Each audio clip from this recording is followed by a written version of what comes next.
L'exercice numéro 9 est un exercice, je trouve, plus intéressant, puisqu'il nous pose un problème de géométrie qu'on va pouvoir traiter soit par des arguments géométriques, soit par des arguments calcul sur les coordonnées.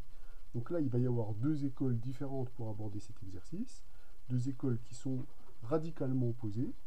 Soit on fait un calcul géométrique, ou on fait un calcul sur les coordonnées, un calcul purement matriciel.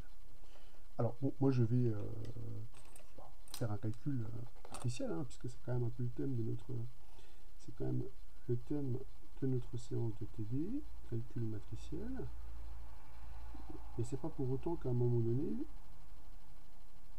je ne ferai pas une remarque sur la façon d'aborder géométriquement cet exercice, qui est aussi une bonne façon. Alors, de toute façon, le calcul matriciel ne va pas complètement occulter l'aspect géométrique de l'exercice, puisque aspect géométrique il y a. Si je note H, l'homothétie vectorielle de rapport 5, et P, le projecteur sur le plan P parallèlement à la droite dirigée par le vecteur 1, 1, 1. Déjà, que s'agit-il de faire? Ce qu'il s'agit de faire, c'est de calculer la matrice de l'application A, qui est la composée donc de cette fameuse homothétie vectorielle de rapport 5, avec mon projecteur sur le plan P parallèlement à cette droite. Donc j'ai appelé H l'homothétie, P le projecteur. Nous, ce que l'on doit calculer, posons les choses, on doit calculer la matrice dans la base canonique de l'application petit a. C'est-à-dire, on doit calculer la matrice dans la base canonique d'une composée, de la composée de H avec P. Comme on travaille avec des endomorphismes et par propriété justement de la composition liée au produit matriciel, ceci c'est la matrice de l'homothétie dans la base canonique, multipliée par la matrice toujours dans la base canonique de mon projecteur.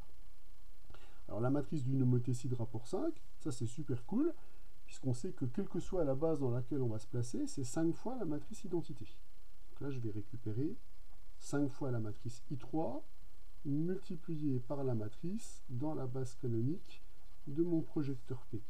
Comme l'identi 3 multiplié par cette matrice va donner cette matrice, je dois donc calculer 5 fois la matrice du projecteur P dans la base canonique. Donc on s'aperçoit assez rapidement que l'homothétie est vite réglée dans cet énoncé. L'objectif sera donc exclusivement de déterminer la matrice dans la base canonique de mon projecteur P. Alors, pour pouvoir déjà déterminer la matrice du projecteur dans cette base, il faudrait déjà comprendre comment fonctionne ce projecteur. Alors, on nous dit que c'est la projecteur par rapport à un plan vectoriel P. Il faudra encore prouver que c'est bien un plan. Et parallèlement à une droite dirigée par le vecteur de coordonnées 1, 2, 1. On imagine que là, vous avez une droite dirigée par le vecteur de coordonnées. Donc ce vecteur, je vais l'appeler epsilon 3, par le vecteur epsilon 3 de coordonnées 1, 2, 1. Donc, nous, ce qu'on sait, c'est que si on choisit une base adaptée à ces deux sous-espaces vectoriels caractéristiques, la matrice de notre projecteur doit être simple. Donc si j'arrive à trouver une base epsilon 1, epsilon 2 de mon plan qui est simple, on sait que la matrice dans la base epsilon 1, epsilon 2, epsilon 3, on l'a déjà vu en cours plusieurs fois, sera une matrice qui sera diagonale. Donc, il va falloir déterminer, pour commencer, une base du plan. Alors, on nous dit que c'est un projecteur par rapport au plan P, P d'équation x plus y plus 2z est égal à 0. Ça signifie en d'autres termes que notre plan, c'est l'ensemble des x, y, z appartenant à R3, tel que x plus y plus 2z est égal à 0. Pour trouver une base de ce plan, ça on sait très bien faire. On résout cette équation-là, qui est une équation d'une équation à trois inconnus. L'inconnu principal sera x, les paramètres seront y et z, puisque je peux écrire x moins y moins 2z. Je vais donc pouvoir écrire cet ensemble-là en description sous cette forme, où j'indique que y et z sont des paramètres vivant totalement librement dans R. On regarde les vecteurs qui sont accrochés aux deux paramètres y et z. Voilà. Ici, je peux bien écrire des triplets de R3. Hein. Et là, il y a, contrairement à l'exercice précédent, qui est passé dans un espace vectoriel abstrait, ici, on n'est plus du tout dans un espace vectoriel abstrait, puisqu'on est dans R3, muni de sa base canonique. Donc là, pour garder le vecteur qui est accroché à ce scalaire, là, je vais avoir 0, 1, 0. Et pour z, je vais avoir moins 2, 0, 1. Donc je peux prendre par exemple pour le vecteur epsilon 1, je peux prendre ce vecteur-là. Et pour le vecteur epsilon 2, je peux prendre ce vecteur-là. Comme on sait, ça c'est le cours, que R3 est somme directe de l'image de mon projecteur et du noyau de ce même projecteur, que l'image de ce projecteur, c'est l'espace sur lequel je projette, et que le noyau de ce projecteur, enfin la direction dans laquelle je projette, c'est le noyau de mon projecteur. Donc, pour récupérer une base de E adaptée à la somme directe, qui est ici, il suffit que je prenne les deux vecteurs qui forment une base ici de l'image, donc une base de P, et le vecteur qui dirige le noyau, c'est-à-dire un vecteur directeur de ma droite. Donc, je peux dès lors affirmer que la base que je vais appeler B, qui est égale à epsilon 1, epsilon 2, epsilon 3, cette famille-là est clairement une base de R3 adaptée à la décomposition qui est ici. Et ce qui va m'intéresser, avant de regarder la matrice de P dans la base canonique, c'est plutôt de calculer la matrice de P dans la base B. Puisque c'est normalement dans cette base-là que la matrice va être diablement simple. Eh bien, regardons. Si je prends les images des vecteurs epsilon 1, epsilon 2, par mon application P, que je décompose dans la base epsilon 1, epsilon 2, epsilon 3. Si on regarde vraiment en utilisant notre caractérisation géométrique qui est ici. Qu'est-ce que je vais récupérer comme coefficient? Eh bien, je sais que le vecteur epsilon 1, il est dans l'image de P, il est donc invariant par P. P de epsilon 1 est donc égal à epsilon 1. Donc les coordonnées de epsilon 1 dans cette base, c'est 1, 0, 0. Pour epsilon 2, même chose, étant un vecteur de l'image, P de epsilon 2 est égal à epsilon 2. Ses coordonnées dans cette base-là, c'est 0, 1, 0. Et P de epsilon 3, lui, c'est le vecteur nul, puisque epsilon 3 est un vecteur qui est dans le noyau. Donc voici la matrice de P dans la base epsilon 1, epsilon 2, epsilon 3. Alors on peut se dire, mais nous, ce qu'on veut, c'est pas la matrice dans la base epsilon 1, epsilon 2, epsilon 3. Nous, ce que l'on aimerait, c'est la matrice de P dans la base canonique. On va se dire, il suffit de faire un petit changement de base. Cette matrice qui est là, je vais l'appeler grand A. Et la matrice qui est ici, je vais l'appeler A'. C'est parti pour la formule de changement de base. Moi, ce que j'aimerais, c'est exprimer la matrice A, inconnue, en fonction de la matrice A' connue. Eh bien, je vais dire que A, c'est la matrice de passage dans la base canonique. Utilisons la formule de changement de base. Avec la cohérence des formules, là, ça sera la matrice de passage de C vers B. Là, je vais récupérer la matrice de mon projecteur dans la base B, multipliée par la matrice de passage de la base B vers la base C. Les B entre eux. On est habitué maintenant. Donc, là, ici, j'ai la matrice B', qui est très simple, et là, j'ai deux matrices de passage que je vais devoir calculer. Il y a forcément une matrice de passage qu'on sait calculer efficacement. J'affirme qu'il s'agit de la matrice de passage de la base C vers la base B. Pourquoi? Parce que les coordonnées de la base B, c'est-à-dire de la famille que j'ai notée epsilon 1, epsilon 2 et epsilon 3, cette famille-là, je dois la décomposer dans la base canonique. Et ces vecteurs-là, ils sont déjà exprimés dans la base canonique. Puisque quand on a donné leurs coordonnées, on a donné leurs coordonnées dans la base canonique de R3. Par exemple, le vecteur epsilon 1, ses coordonnées, c'est 1, 1, enfin, moins 1, pardon, 1, 0. Pour l'autre, c'est moins 2, 0, 1. Et pour epsilon 3, c'est 1, 2, 1. Donc voilà la matrice de passage de la base C vers la base B. Pour avoir la matrice de passage de la base B vers la base C, là je ne vais pas m'amuser à bidouiller, ça a l'air un peu sérieux.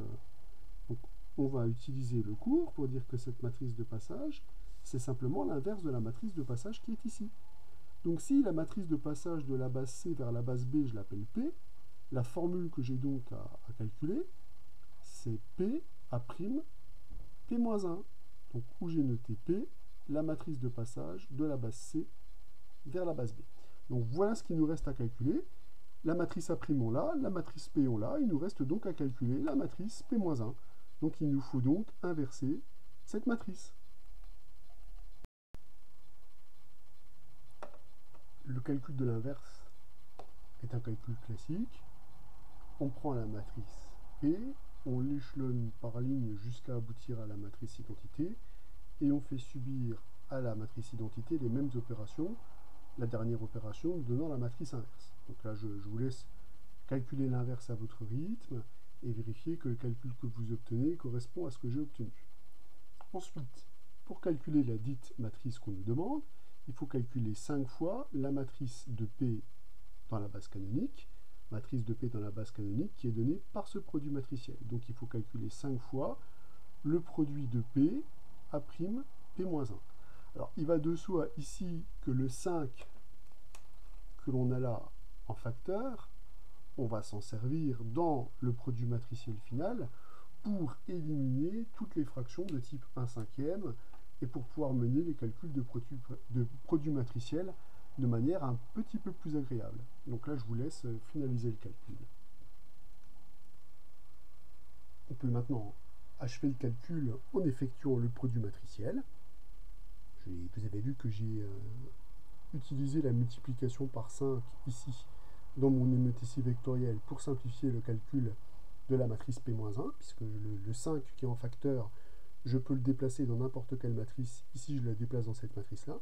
J'effectue mon produit matriciel et je récupère donc la matrice de mon application linéaire A, donc composée de l'homothétie et du projecteur, dans la base canonique. Cette matrice me permet de remonter à l'expression analytique, puisque je vous rappelle que pour récupérer l'expression analytique, ici je travaille dans R3, donc ça a bien un sens de représenter les vecteurs de l'espace de départ par des triplets. Pour récupérer les coordonnées de l'image de ce vecteur-là par l'application A, il suffit de faire le produit matriciel.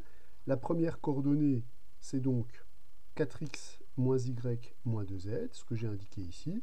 Et on fait de même pour le calcul de la deuxième et pour le calcul de la troisième, calcul que j'ai indiqué à cet endroit. On obtient donc la matrice recherchée. Une autre approche de cet exercice peut être une approche qui est totalement géométrique, qui est d'ailleurs à mon sens une approche plus rapide, plus difficile certes, mais plus rapide. Effectivement, quand on avait défini le projecteur sur un plan parallèlement à une droite, on avait dit qu'il nous fallait 2 sous-espaces vectoriels supplémentaires. Or là, on a vu que c'était évidemment le cas, puisque la droite n'est évidemment pas incluse dans le plan, puisque les coordonnées du vecteur directeur ne vérifient pas l'équation du plan.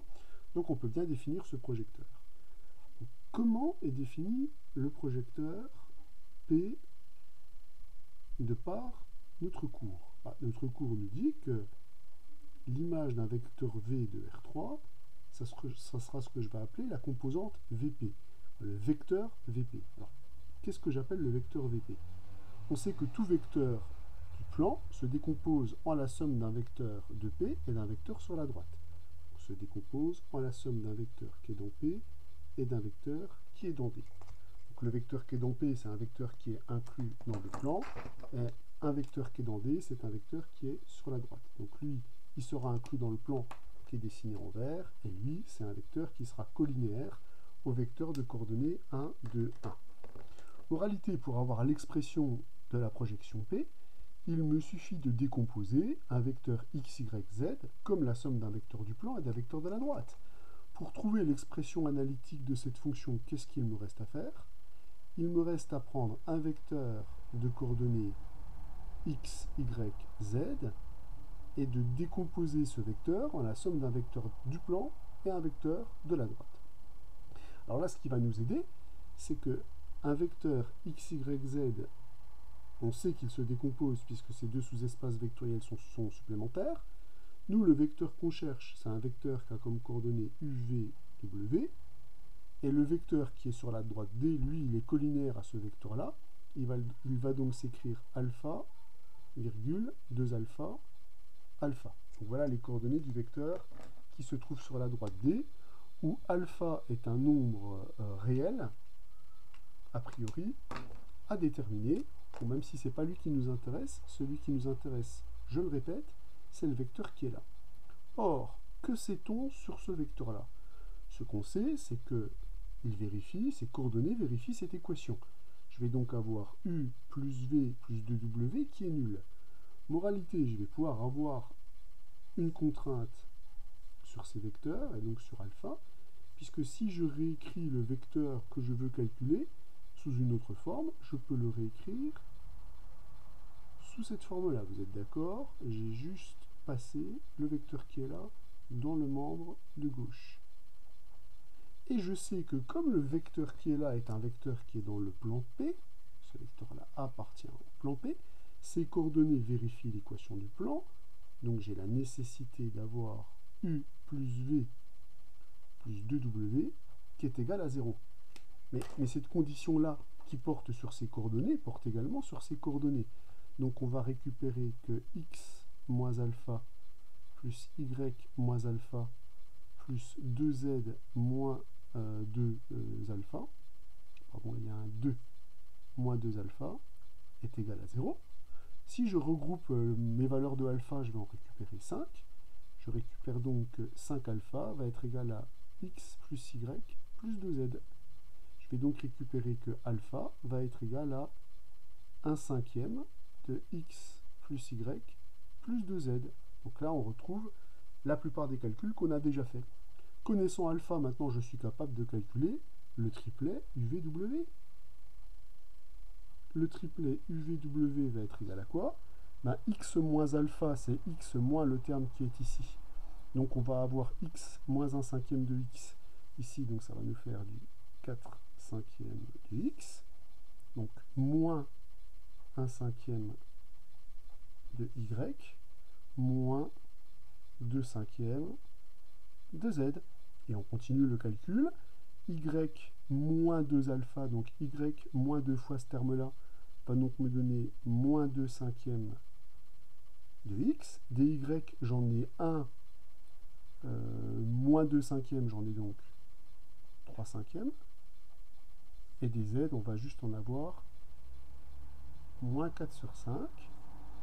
Et pour le dernier calcul, z moins alpha, on va récupérer, donc dans le moins alpha, je vais récupérer moins 1 cinquième de x, moins 1 cinquième de y, et ensuite je vais récupérer z moins 2 cinquièmes de z,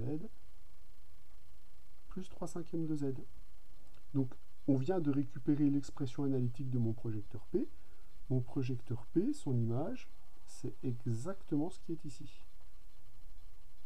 Ça me donne directement la matrice dans la base canonique, puisqu'une fois que j'ai l'expression analytique de mon projecteur P, pour avoir la matrice dans la base canonique, il me suffit simplement de calculer l'image du vecteur de coordonnées 1, 0, 0, 0, 1, 0, 0, 0, 1. Si je calcule l'image du vecteur de coordonnées 1, 0, 0, ce vecteur-là, je vais l'appeler E1, le vecteur de coordonnées 0, 1, 0, je vais l'appeler E2, et le vecteur de coordonnées 0, 0, 1, je vais l'appeler E3. E2, E3. Eh bien, quand je cherche l'image du vecteur de coordonnées 1, 0, 0, je vais récupérer ici le vecteur 4 cinquièmes moins 2 cinquièmes, 1 cinquième. Je vais récupérer 4 cinquièmes moins 2 cinquièmes moins 1 cinquième. Quand je cherche l'image du vecteur de coordonnées 0, 1, 0, je vais récupérer moins 1 cinquième pour la première coordonnée, 3 cinquièmes pour la deuxième coordonnée, moins 1 cinquième pour la troisième coordonnée, puis 0, 0, 1, je vais récupérer moins 2 cinquièmes pour la première, moins 4 cinquièmes pour la deuxième, et 3 cinquièmes pour la troisième. Ce qui permet donc de dire que la matrice de A dans la base canonique, c'est 5 fois cette matrice-là. Donc on peut donc conclure que la matrice que l'on cherchait, c'est 4, moins 2, moins 1, moins 1, 3, moins 1, moins 2, moins 4, 3. On vient de récupérer la matrice de A dans la base canonique par un argument qui est simplement un argument géométrique, simplement en travaillant avec notre projecteur. Donc deux points de vue totalement différents.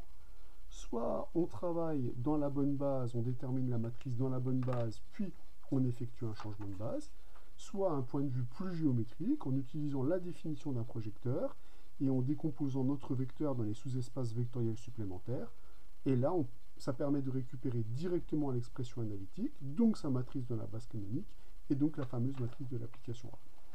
Donc un exercice traité de deux façons différentes, deux façons très très opposées. À vous de faire le tri. Abordons maintenant l'exercice numéro 32, qui est un exercice qui est très complet, qui va nous permettre de bien étudier les liens existants entre une matrice et l'application linéaire qu'elle représente. Donc là, en l'occurrence, la matrice c'est U, et l'application linéaire qu'elle représente, c'est petit u, c'est l'endomorphisme canoniquement associé à la matrice U. Donc là, on n'est pas dans un espace vectoriel abstrait, on travaille dans R3 qui est muni de sa base canonique, et là, on a la matrice de l'application petit u dans la base canonique de R3.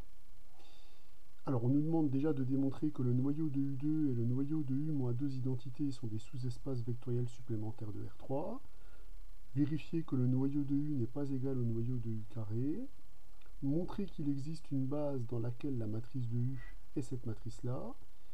Là, vous voyez, quand je vois cette question-là, montrer qu'il existe une base dans laquelle Zécha, je me dis qu'il y a de fortes chances que cette base, elle soit liée à cette décomposition en sous-espaces vectoriels supplémentaires.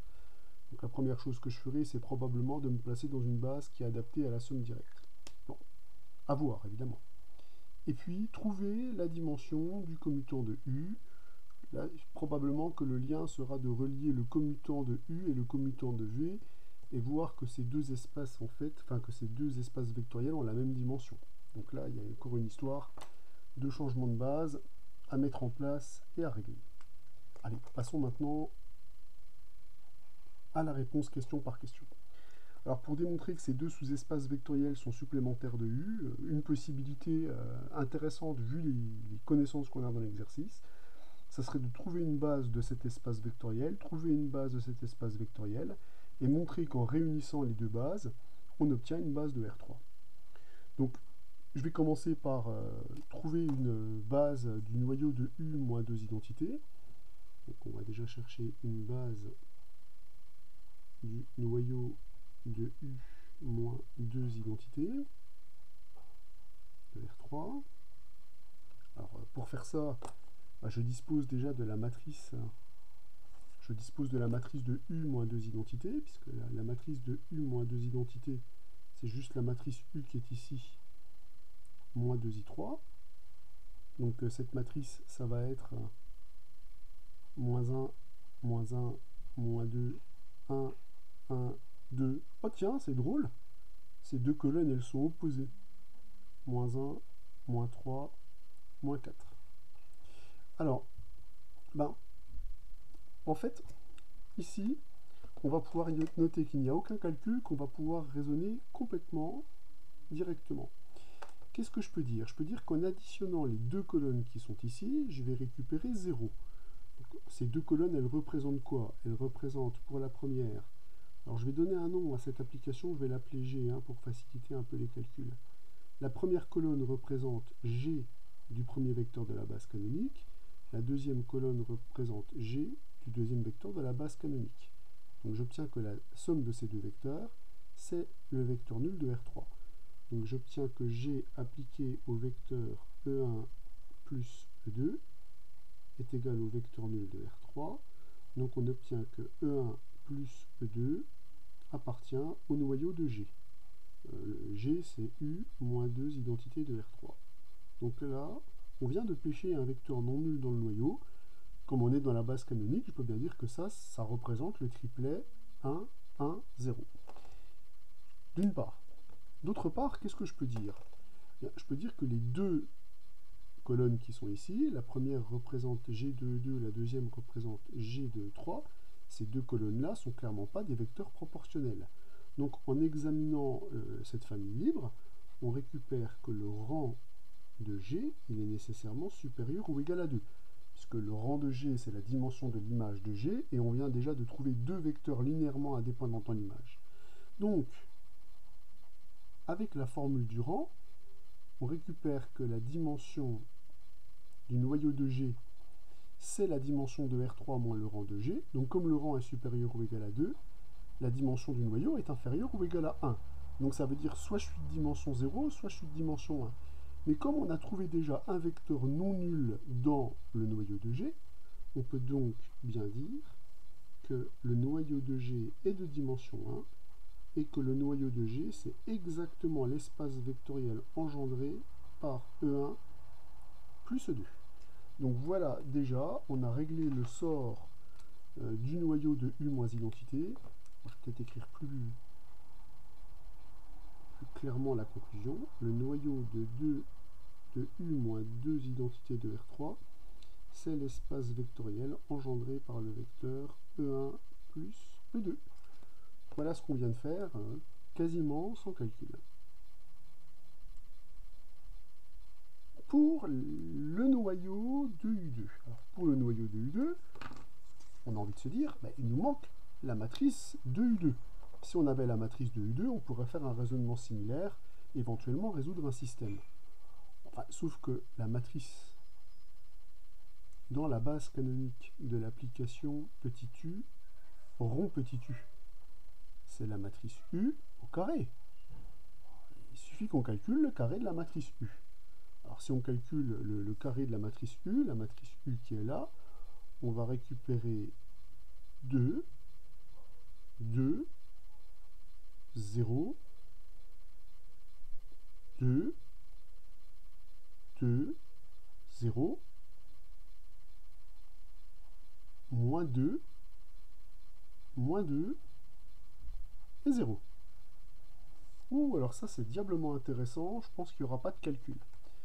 Déjà, qu'est-ce qu'on peut dire sur la dimension de l'image, sur le rang de cette matrice? Comme les trois colonnes sont égales, l'espace vectoriel engendré par l'image des colonnes, c'est l'image de U, c'est donc de dimension 1.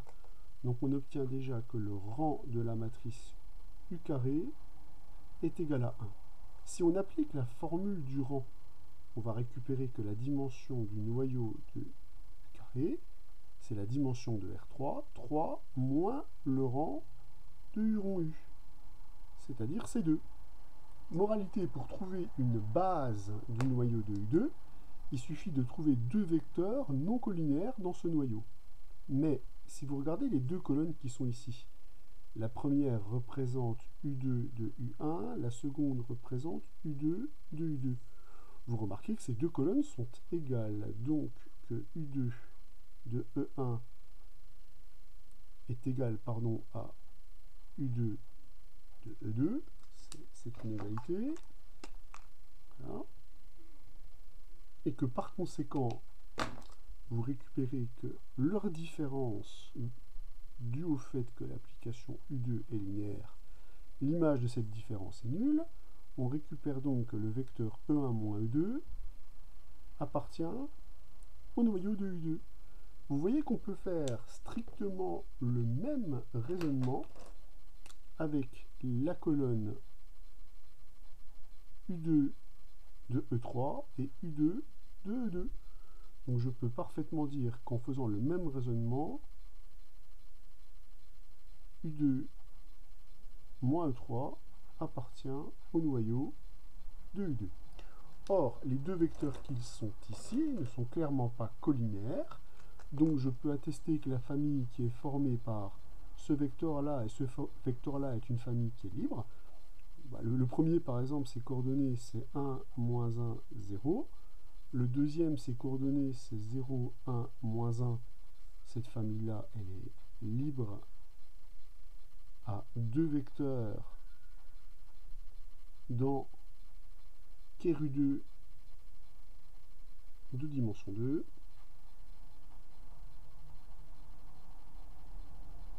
C'est une base de ker U2. On a donc trouvé, pareil, très efficacement, une base du noyau de U2. Alors vous allez me dire, mais si on résout le système obtenu en calculant U2 de x, y, z, ça va aussi vite. Oui, ça va aussi vite, je reconnais. Bon, néanmoins, ça y est, on a trouvé une base de notre espace vectoriel, premier vecteur, deuxième vecteur de cette base. Donc pour démontrer que ces deux sous-espaces vectoriels sont supplémentaires de R3, maintenant, comment on peut opérer? Alors déjà, on va donner des noms aux différents vecteurs. Le vecteur qui est là, je vais l'appeler E1, epsilon 1 plutôt, c'est le vecteur de coordonnées 1, 0, 0.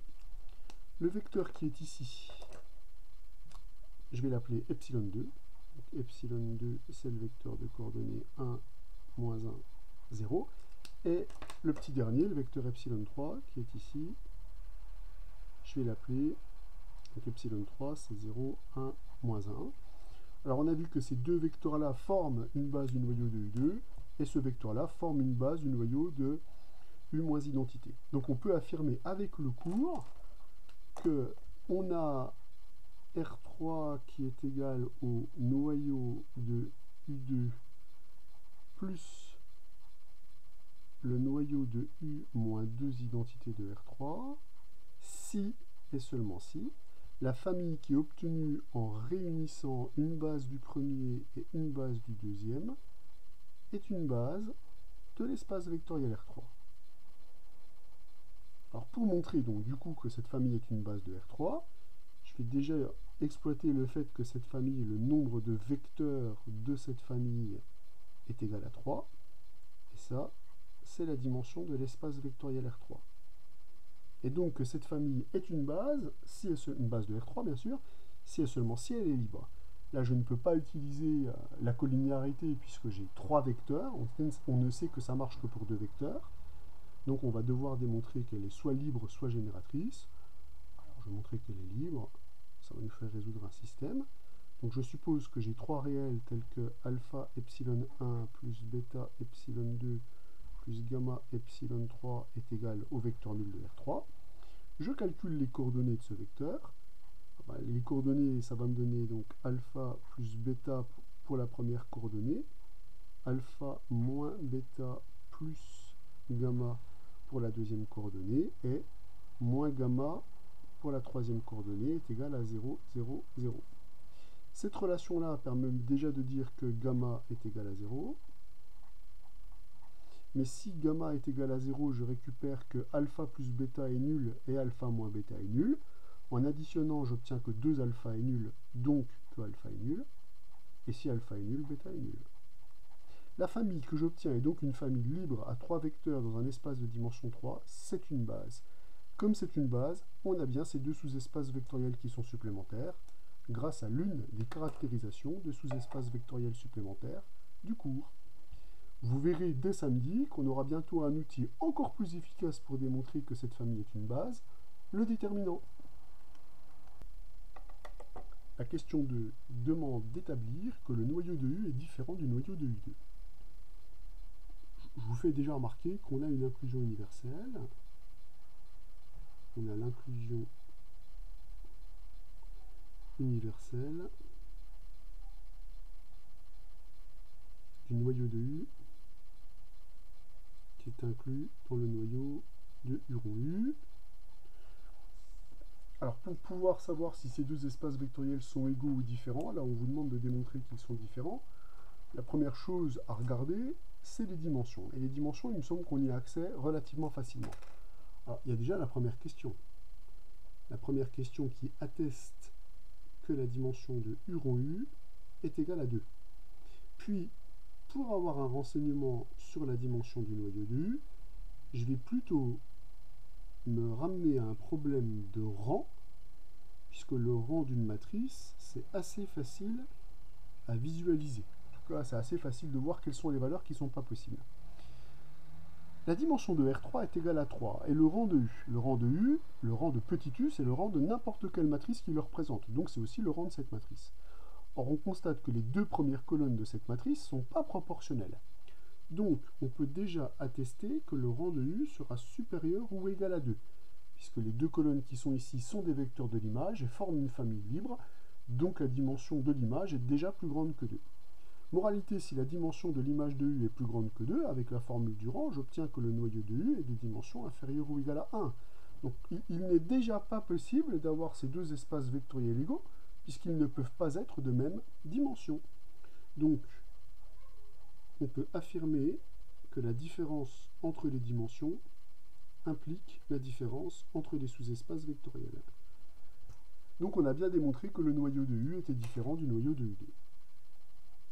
Alors on peut enchaîner maintenant avec la troisième question, qui va être plus difficile. Il s'agit de trouver une base dans laquelle la matrice de U s'écrit sous cette forme-là. Donc on va déjà dire ce qu'on cherche. Alors il faut faire attention aux notations. On a déjà utilisé les EI pour la base canonique. Les epsilon i, c'était les vecteurs de ma base adaptée à la somme directe qui était ici. Donc il faut que je change. Je vais dire, on cherche une base. Alors les vecteurs, je vais les appeler G1, G2, G3, donc tel que. Donc la famille que je vais appeler G, donc qui va être égale à G1, G2, G3 d'une part, soit une base de R3. Ça c'est déjà la première qualité qu'on va demander à cette famille de vecteurs. Et de plus, je veux que la matrice dans la base G de mon application U, ce soit la matrice V qui est ici. Donc ce soit la matrice 0, 0, 0, 0, 0, 1, 0, 0, 2. Donc quelle va être la légende qui va être associée à cette matrice? La légende, c'est qu'ici, on va avoir U de G1, U de G2 et U de G3, décomposés dans la famille G1, G2, G3. Cette égalité se traduit donc, cette égalité matricielle, elle se traduit de la façon suivante, elle est équivalente à la donnée suivante. U de G1 devrait être égal à 0, puisque les trois composantes sont nulles dans la base que l'on recherche. U de G2 est égal à G1, et U de G3 est égal à 2G3. Alors, qu'est-ce qu'on peut déjà dire assez directement avec les relations qui sont là? Moi, ce que je peux dire, c'est qu'il y a déjà un vecteur que je sais déterminer facilement. Le vecteur que je sais déterminer facilement, il est là. Pourquoi? Parce que je sais que le vecteur que je vais devoir prendre, il doit être dans le noyau de U moins 2 identités. Or, on avait trouvé que le vecteur E1 plus E2 était dans le noyau de U plus identité. Donc, ce que j'ai envie de faire déjà, c'est de dire, je pose G3 va être égal à E1 plus E3. Là, j'ai la garantie qu'avec ce vecteur-là, j'ai U de G3 qui est égal à 2G3 en vertu des calculs qu'on a fait tout à l'heure. Donc déjà, celui-là, acté, je le prends. Ensuite, pour les autres, alors le vecteur G1 il est dans le noyau de U, et le vecteur G2, quand je lui applique U, j'obtiens G1, donc si je lui réapplique U, j'obtiens 0. Donc j'ai G2 qui est dans le noyau, alors si je fais le bilan de cette relation-là, là j'ai G2 qui appartient au noyau de U2, mais pas au noyau de U. Tiens, ça fera probablement référence à la question d'avant. Et G1, lui, il appartient au noyau de U. Voilà le cahier des charges. Donc il faut que je trouve un vecteur G2 qui est dans le noyau de U2, mais pas dans le noyau de U, et un vecteur dans le noyau de U. En sachant que s'il est dans le noyau de U, il est aussi dans le noyau de U rond U. Donc en fait, comme G1 et G2 sont liés par une relation, c'est-à-dire si je sais calculer G1, je sais calculer également, si je sais, trouver G2, je sais trouver G1, puisque G1, ça sera simplement l'image par l'application U du vecteur G2. Donc finalement, je vais faire quoi? La clé, c'est quoi? La clé, c'est lui. Si je trouve G2 qui est dans le noyau de U2, mais pas dans le noyau de U, pour avoir G1, j'aurai plus qu'à lui appliquer l'application U, et donc j'aurai ma base. Peut-être, il faut encore que ce soit une base à la fin. Donc pour ça, je vais regarder la base que j'ai dans le noyau les vecteurs que j'ai trouvés dans le noyau de U2, et je vais regarder si ça correspond à des vecteurs qui sont dans le noyau de U. Ils ne peuvent pas être les deux dans le noyau de U à cause du problème sur les dimensions. Je m'aperçois par exemple que le premier que je prends ici, le vecteur E1 moins E2, ce vecteur-là, il est dans le noyau de U2, certifié, par contre il n'est pas dans le noyau de U, puisque si je calcule U2E1 moins U2E2, c'est la différence entre ces deux colonnes et ça ne fait pas 0. Donc là, on voit tout de suite qu'un vecteur qui pourrait être hyper sympathique, c'est le vecteur que je vais baptiser G2, parce que lui, il a tous les attributs pour être G2. J'ai dit que c'était le vecteur E1 moins E2. Ce vecteur-là, on a vu qu'il appartient au noyau de U carré, mais il n'appartient pas au noyau de U, on vient de le dire. Du coup, G1 serait qui? Pour obtenir G1, il suffit que j'applique l'application U au vecteur G2, et j'aurai G1. Comment je vais faire pour ça? Je sais que là, je peux raisonner matriciellement. Le vecteur G2, j'ai ses coordonnées dans la base canonique, et là, j'ai la matrice dans la base canonique. Donc, il suffit que je multiplie la matrice U par le vecteur de coordonnées 1, moins 1, 0, pour avoir les coordonnées que je cherche pour le vecteur G2. Effectivement, si je calcule ce produit matriciel, je vais récupérer ici 1, moins 1, 0. Ici, on va récupérer moins 1, moins 3, moins 4. Et pour le petit dernier, on va récupérer moins 2, moins 2, moins 4. Donc on voit tout de suite que le vecteur moins 4, E2, moins 4, E3 a l'air de faire l'affaire pour le vecteur G1. En tout cas, ce vecteur, c'est sûr que lui, il est dans le noyau de mon application U. D'ailleurs, on le voit directement, puisque le noyau de U, il est clairement engendré par le vecteur de coordonnées 0, 1, moins 1, 0, 1, 1, pardon, qui est directement proportionnel au vecteur qui est ici. Donc celui-là, j'ai la garantie qu'il appartient au noyau de U, mais ça, j'avais même pas besoin de faire de calcul pour le voir, puisque c'est l'image d'un vecteur de noyau de U2, donc si je lui rapplique U, je vais récupérer U2 de G2 qui est nul. Donc moi, ce que je propose, c'est de travailler avec cette famille de vecteurs. Alors cette famille de vecteurs, il faut justifier que c'est une base, et une fois qu'on aura montré que c'est une base, on aura gagné. Alors, je dis tout de suite pourquoi on a gagné, parce que si je calcule la matrice dans la base G de l'application U, par construction même de ces vecteurs, qu'est-ce que je vais récupérer? Par construction même de ces vecteurs, je vais avoir U de G1 qui est égal à U2 de G2 qui est nul, puisque G2 est dans le noyau de U2. Donc je récupère ces coordonnées-là pour ce vecteur. Pour U de G2, U de G2, par définition, c'est G1. Donc je vais récupérer comme coordonnées 1, 0, 0. Et pour U de G3, je sais que U de G3, c'est 2G3. Donc je vais récupérer 0, 0, 1. Donc si on arrive à démontrer que la famille qui est formée par ces trois vecteurs est une base de mon espace vectoriel, c'est gagné. Alors pour montrer que c'est une base, on va faire ce qu'on fait habituellement. Bientôt on aura les déterminants. Ça, c'est dommage. À 2 jours près, on aurait pu faire des trucs encore plus efficaces. Enfin, quoique, je ne sais peut-être pas si je pourrais calculer des déterminants dès la première fois. Mais bon, le nombre de vecteurs de G3, c'est 3. La dimension de l'espace vectoriel dans lequel il se trouve, c'est la dimension de R3, c'est 3. Il suffit de montrer que cette famille est une famille libre pour démontrer que c'est une base de mon espace vectoriel. Comme j'ai 3 vecteurs, je ne peux pas utiliser des arguments de collinéarité, donc j'en m'en remets à la définition. Je me donne 3 vecteurs tels que alpha G1 plus bêta G2 plus gamma G3 est égal à 0. Comme ces vecteurs, je les ai exprimés dans la base canonique, je vais regarder quelles sont les coordonnées que j'obtiens dans la base canonique. La première coordonnée dans la base canonique, la coordonnée du vecteur E1, dans cette combinaison linéaire-là, ça va être quoi? Le vecteur E1, je le retrouve dans G2 et dans G3, donc ça va me faire bêta plus gamma fois le vecteur E1.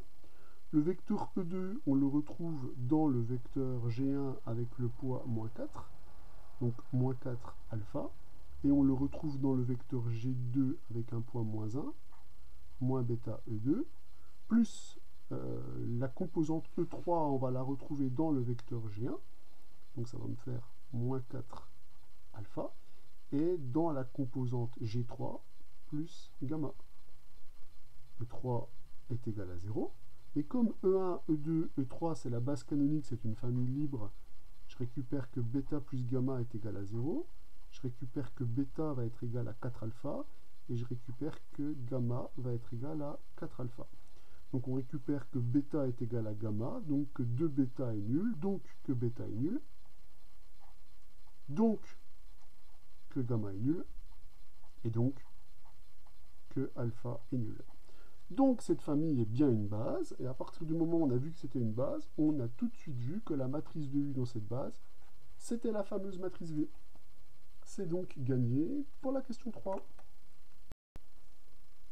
Il nous reste pour la question 4 à trouver la dimension du commutant de U. Alors on nous demande juste la dimension.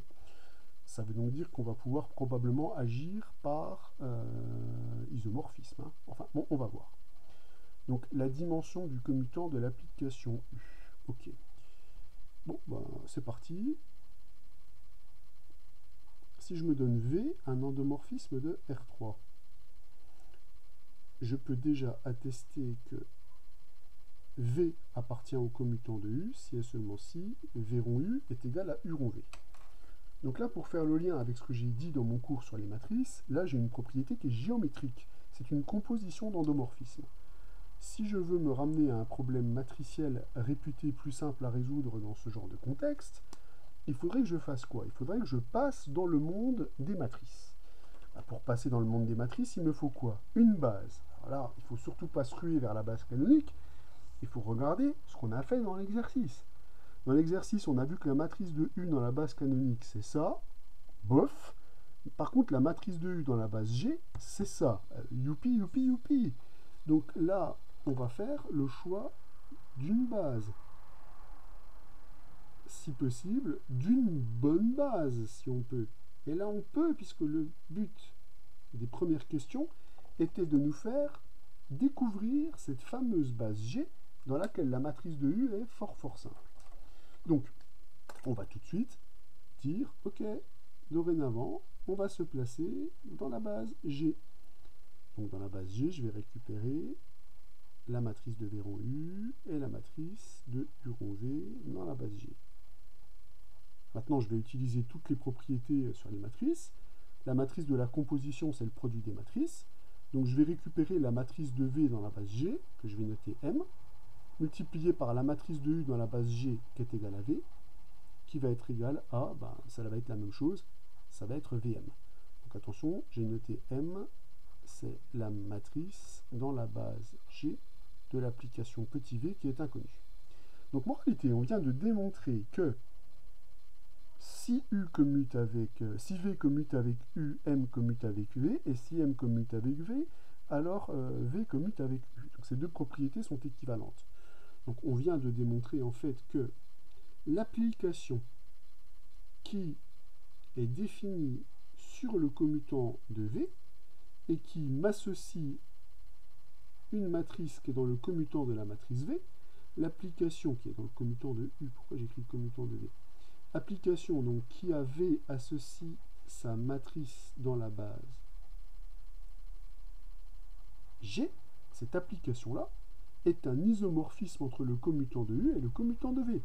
L'application, la fameuse application matrice dans la base V, on a vu grâce à cette équivalence-là qu'elle envoyait les endomorphismes qui commutent avec U sur les matrices qui commutent avec V. Donc cette application-là est un isomorphisme. Moralité, le fait que ce soit un isomorphisme, ça me donne donc directement que la dimension du commutant de U est égale à la dimension du commutant de V. Donc ça c'est particulièrement intéressant, on vient de passer d'une propriété géométrique à une propriété matricielle. La dimension du commutant de cet ensemble géométrique, c'est en fait le commutant d'une matrice. Et calculer le commutant d'une matrice, c'est simplement résoudre des équations. Donc nous, ce qu'on va faire, c'est qu'on va chercher une base du commutant des matrices pour connaître la dimension de cet espace vectoriel, ce qui me donnera, puisque ces deux espaces vectoriels sont isomorphes, la dimension du commutant de U. Donc là, maintenant, on va passer au calcul de la dimension du commutant de V. Pour déterminer les matrices qui sont dans le commutant de V, je me donne une matrice à coefficient quelconque, je calcule le produit VM et le produit MV, et je regarde à quelles conditions nécessaires et suffisantes ces deux produits sont égaux, pour détecter les paramètres qui permettent d'écrire le commutant de V. Alors il nous suffit d'écrire le système obtenu, on constate déjà que le coefficient D est nul, on va bien observer tous les coefficients, donc D est nul, on récupère également que G est nul, je vais l'encaisser ici, alors je vais bien pointer les coefficients que j'ai regardés, pour l'instant j'ai regardé cette colonne-là, le coefficient E est égal au coefficient A, okay.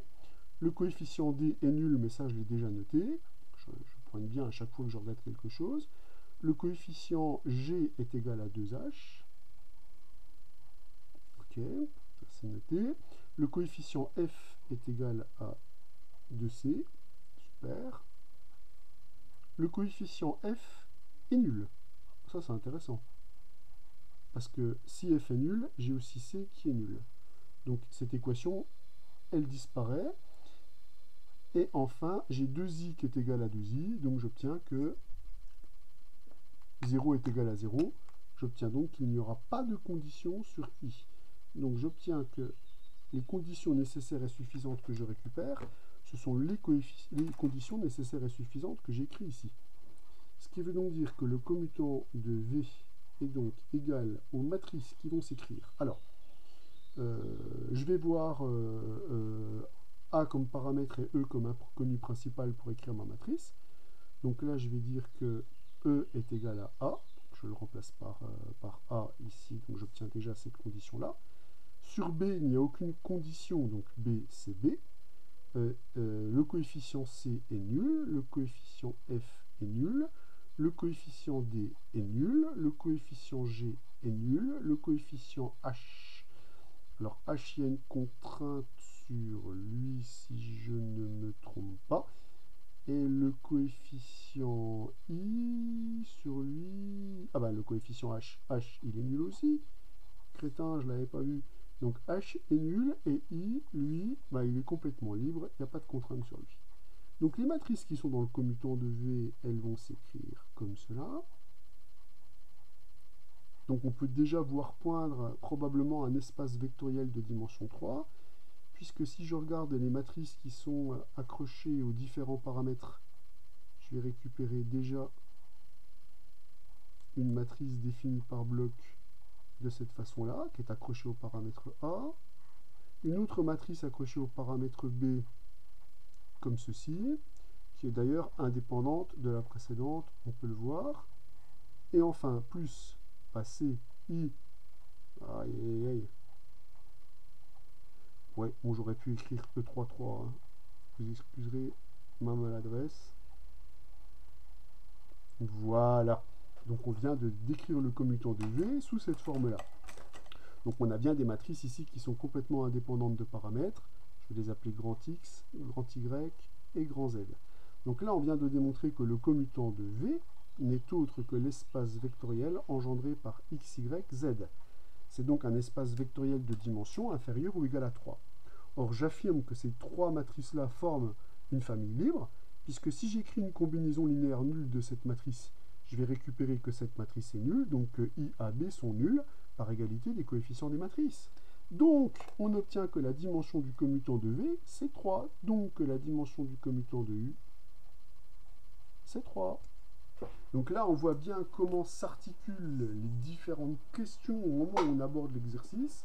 Il faut évidemment en tenir compte largement quand vous abordez les questions les unes après les autres. L'exercice numéro 45 est dans la même veine que les exercices précédents, à ceci près qu'on travaille dans un espace vectoriel de dimension n. Donc il va falloir être un petit peu plus astucieux dans la façon dont on va mener les calculs. Alors on se place dans E est égal à Kn, donc là c'est l'espace des coordonnées muni de sa base canonique. D'accord ? Donc on n'est pas dans un contexte abstrait, c'est Kn, l'ensemble des coordonnées muni de sa base canonique. Et on considère A, l'application linéaire, l'endomorphisme de Kn, canoniquement associé à cette matrice. On vous définit une nouvelle famille de vecteurs, qui est définie par cette relation, donc en fonction des vecteurs de la base canonique. On vous demande de démontrer que cette famille est une base, et de déterminer la matrice de l'application petit a dans cette base. Donc il s'agit de faire un changement de base. Alors là maintenant, il est l'heure, maintenant qu'on a commencé à manipuler pas mal de concepts, d'être le plus efficace possible. Étant donné que je vais faire un changement de base, je vais faire d'une pierre deux coups. Je vais montrer que la matrice de passage est inversible. Comme ça, je vais montrer directement que la famille est une base.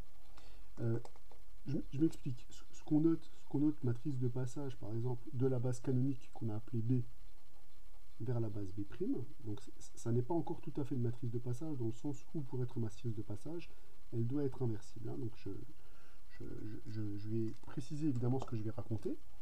Donc là, j'exprime les vecteurs de cette famille, donc E1', E2', etc. jusqu'à En' en fonction de E1, E2, etc. jusqu'à En. Ce que j'obtiens donc, ce sont les coordonnées de ces vecteurs qu'on exprime. Donc on va récupérer cette matrice-là. Or, la matrice que l'on définit ici est une matrice qui est clairement inversible. Pourquoi inversible? Puisqu'elle est de rang n. Donc je vais dire que comme elle est inversible,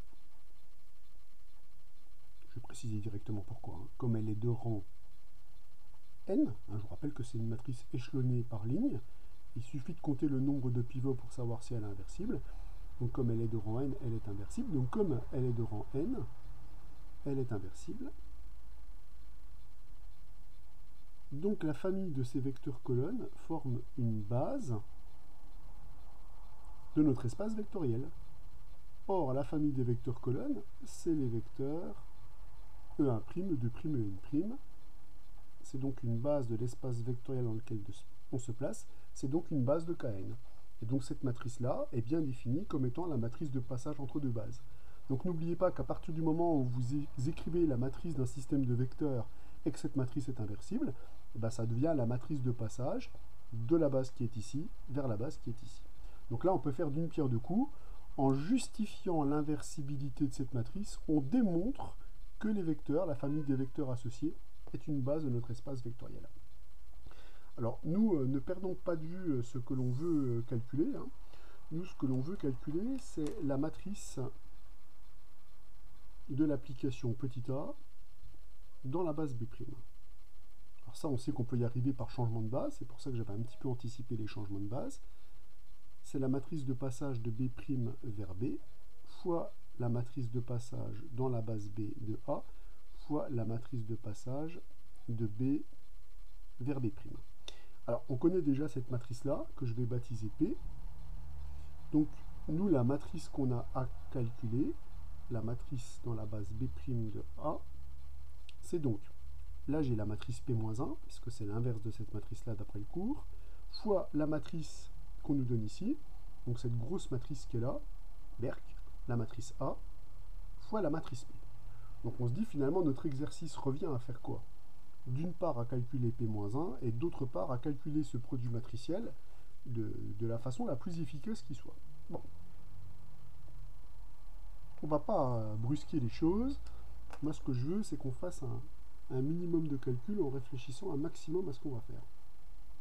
Déjà, on va calculer la matrice de passage de la base B' vers la base B. Pour ça, deux voies sont possibles. Soit j'inverse cette matrice-là, ce qui promet de ne pas être très très compliqué, vu que cette matrice, elle est déjà échelonnée, pas réduite bien sûr, puisque l'unique matrice échelonnée réduite équivalente par ligne à cette matrice-là, ça sera l'identité, bien sûr, on le sait, puisqu'elle est inversible. Bon, elle est quand même déjà échelonnée, donc ça devrait être rapide, mais je peux choisir un autre biais pour faire ça. L'autre biais, ça serait d'exprimer les vecteurs E1, E2, En-1, En en fonction de E1', E2', etc. jusqu'à En'. C'est peut-être pas si difficile.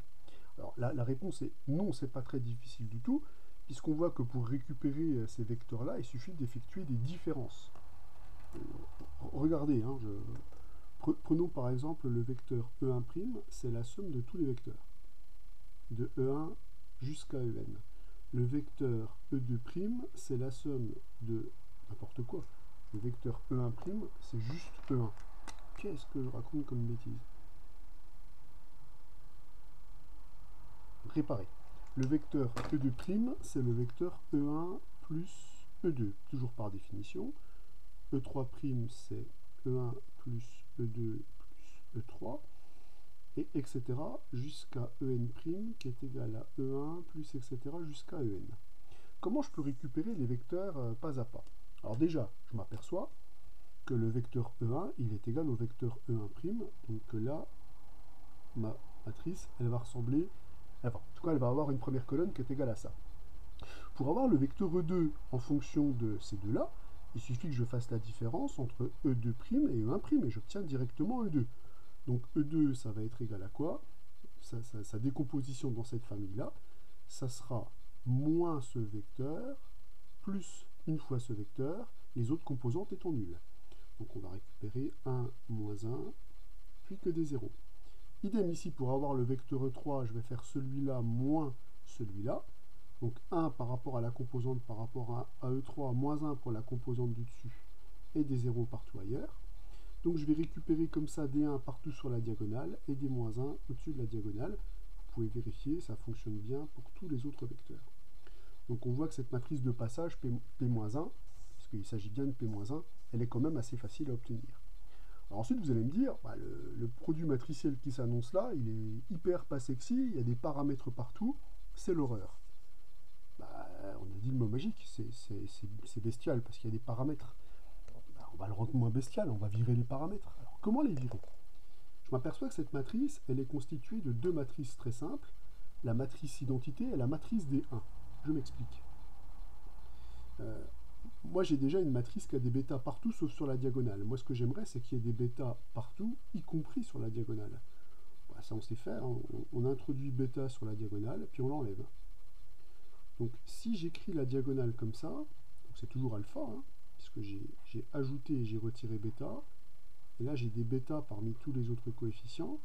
Si j'écris ma matrice comme ça, je m'aperçois que je récupère alpha moins bêta fois la matrice IN, plus bêta fois la matrice D1. Donc la matrice D1, je vais l'appeler H. C'est la matrice KD1 partout. Voilà.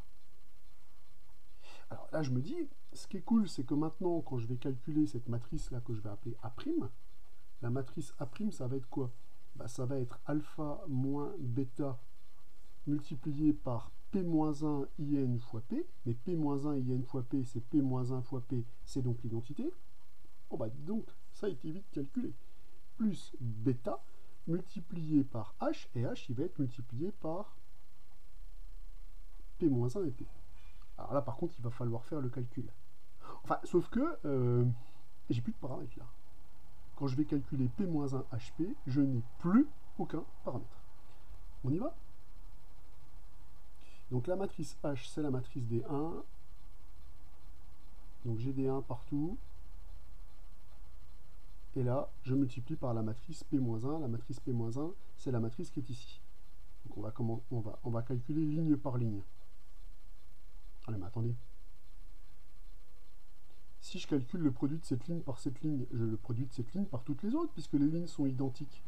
Et là, quand je calcule le produit de cette ligne par celle-là, j'obtiens 0. 0 parce qu'à chaque fois, j'ai 1 moins 1. Donc la première ligne, elle est égale à 0. Bon bah donc c'était pas dur. Hein.